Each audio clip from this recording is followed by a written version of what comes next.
I want you to know something, that you're a liar. And just to prove it today, we're going to talk about the 9 lies that we tell ourselves. So stick around. Today's man knows who he is, where he stands, and what he aspires to become. Solid in his convictions, owner of his destiny, ever evolving into husbands and fathers our wives and children expect and deserve. We are the masters of our life and the leaders of our homes and community. Welcome to the movement. Stay strong, my brother. Welcome, everyone, to the Evolving Man podcast. My name is Alan DeMonso, and I am the founder of The Awakened Man. Today, I want to touch on the 9 lies that we tell ourselves, because let's face it, we lie to ourselves pretty much every day. I know I do, at least from time to time. There are things that I'll say to myself that really aren't the truth. And so really, in the end, I'm lying. But before I get into all that, I just want to remind you that our brotherhood, the Band of Brothers, is now meeting again. We meet every the second and the fourth Wednesday of the month. So go to the members.theawakenedman.net and join our club. I've got a 30-day free look into what our program's all about. There's tons of free stuff once you sign up. So make sure you do that today.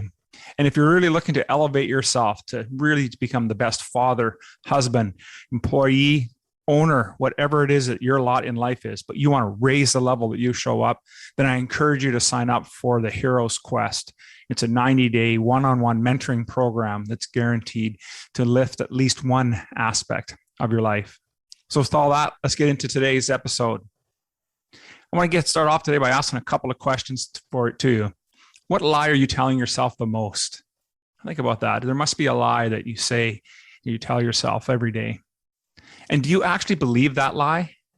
And again, I mentioned that earlier, and that's something that comes across for me, is that what lie am I always telling myself, and how often do I truly believe it? And if I'm saying it all the time, then there must be some level that I believe it. So I'm never really shocked anymore when I catch myself uttering a lie about who I am or what I've done and for how long and because I've been doing this for so long, it's almost become second nature. And I'm not sure if you can relate to that, but maybe you've never told yourself a lie. Now, I highly doubt that that's not likely the case. But listen, even if we tell little white lies, like the ones where, I'll have one more beer, or, I'll do that thing tomorrow. These are the things that when we say these things to ourselves, what we're truly doing is lying. So we lie about the way we feel about ourselves and how our bodies are. We lie about how we feel about our relationships, our financial picture, you name it. There's literally hundreds of lies that we tell ourselves every day. But there are a few that are more insidious and do far greater damage than we may realize. So today, that's really what I want to spend the rest of this podcast discussing. So the first lie is, I'm not good enough. So many men suffer from this belief. We suffer because in our formative years, that is 1 to 7 years old, we're told this often by angry parents, by teachers, through older siblings or friends. It's something we have done that we just didn't quite live up to. Maybe it was standards or an expectation that was put onto us by someone else. But how could we? We were just children back then. And yet we learned this skill, didn't we? We learned that we weren't good enough. And no way are we going to get this right the first time. And so even though today we know better, we still carry this message deep in our hearts. The truth is there's more, that we are more than good enough, aren't we? We are human beings making our way through life's trials and tribulations. So yes, of course we're going to slip up. There's going to be bumps in the road. That's what growth and progress is all about. This doesn't mean that we're not good enough. It means we have more to learn. So keep learning and keep moving forward. The second lie, I'm afraid of rejection. So many men are afraid to take the initiative, especially in our relationships. We may look big and strong on the outside, but inside we are often too scared to be rejected, not understood, and even mocked. We so often don't take the risk to offer our love and to appreciate a loved one that we won't initiate something special, or let alone even give our gifts to the world. See, this is really what it means about being vulnerable and being at level 5 conversations where we can have that depth of conversation and intimacy because we have full trust. Look, we're not going to please everyone, and that is going to be okay. We're not on this earth to do that. We're not here to make everyone happy. And we try to do that, as I have had discussed in other podcasts. That's the perfect recipe for being codependent. We are here to live fully, to do what we must by facing our fear of rejection and for what it is, nothing more than a bump in the road. So take some risks, brothers. You'll find out what, and more often than not, that your gifts will be welcomed. So what's the next lie? I'm not successful enough. You know what? Stop comparing yourself to somebody who's doing what you're trying to do and has 6 or 10 years head start from you. See, this is one that I really struggle with. It's easy because we can compare ourselves to others. And generally speaking, do you compare yourself with somebody who's you would consider less than you are, who hasn't achieved as much? Probably not.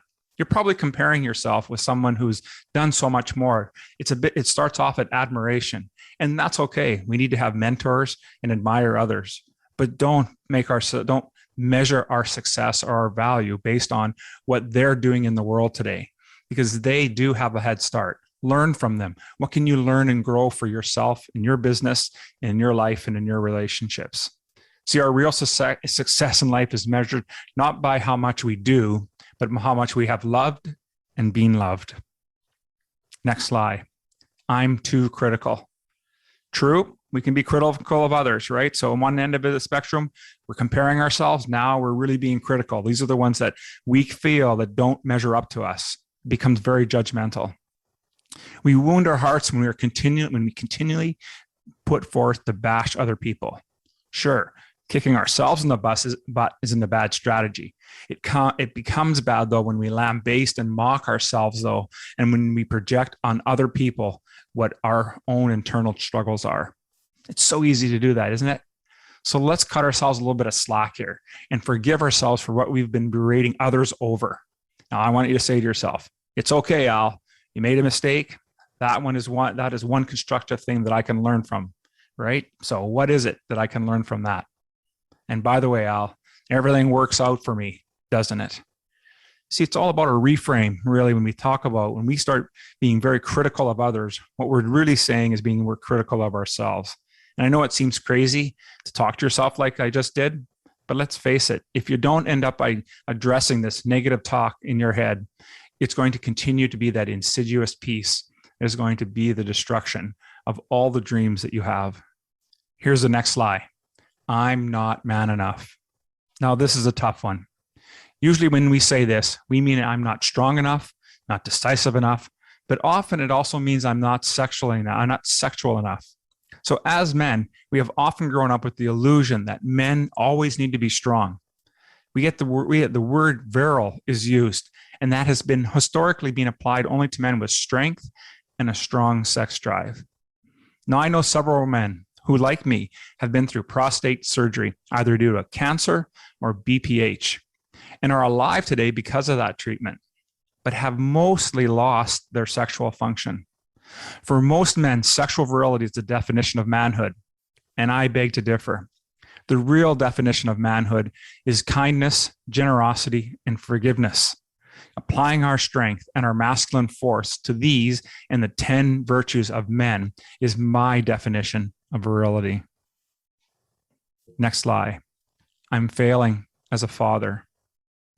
Sadly, a lot of fathers feel this, especially fathers who work full-time in jobs that rob them of their energy. So when they do get to spend time with their children, they're just way too tired. So what can we do? We can be present. A few minutes playing in the yard with our children or taking them for a bike ride will do wonders with your relationships with them. Try developing an evening routine that incorporates a reading session with them. It gives them and you both downtime in forms of a great end of day ritual. And then there are the dads of grown children like me. And here's a secret. Children of any age still need your love, your appreciation, to know that you are proud of them. And that's a big one, that you need their love too. The next lie. I don't feel enough. Now, for many men, their go-to emotion is anger. But anger that is sometimes a hidden form of frustration or irritability. It's a surface emotion. It covers such a wide range of emotions that are really being suppressed underneath. And yes, men also feel sadness, shame, and many others. And like I said earlier, it is an expression of our vulnerabilities that opens everyone's heart. It is for your undefended vulnerability that makes you the most attractive to others. Try it and see what happens. The next lie, I'm living on autopilot. Yes, life can be predictable, even boring, without doing any deeper work on yourself. And too many men feel like robots, going through the motions of life and not really living their lives. I was like that, but you can do something about it. You can take more risks in your relationship, find ways to improve your health. You can find a good therapist, a men's retreat, a class, anything. Shake things up by changing your patterns, your schedules, and your habits. And the last lie that we're going to talk about today. What's the point of life anyway?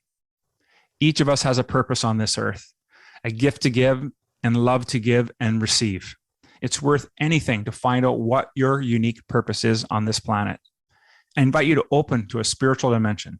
No matter how old you are, learn to meditate, pray, find a place in the cosmos that you can celebrate your life anytime and any place. Having that connection to spirit, God, or whatever you call this entity, but that connection to help drive a purpose for your life is what leads us to become strong, resilient men.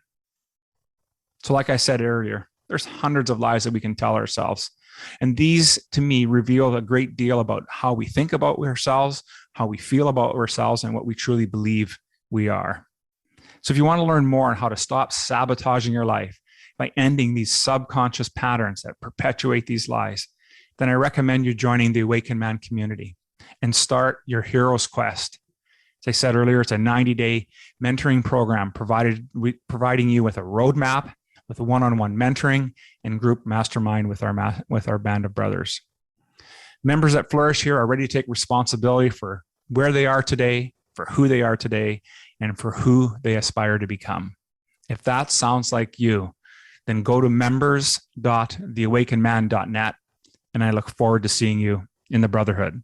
Thank you for joining me today. Aho, my brothers. Thank you for listening to the Evolving Man podcast.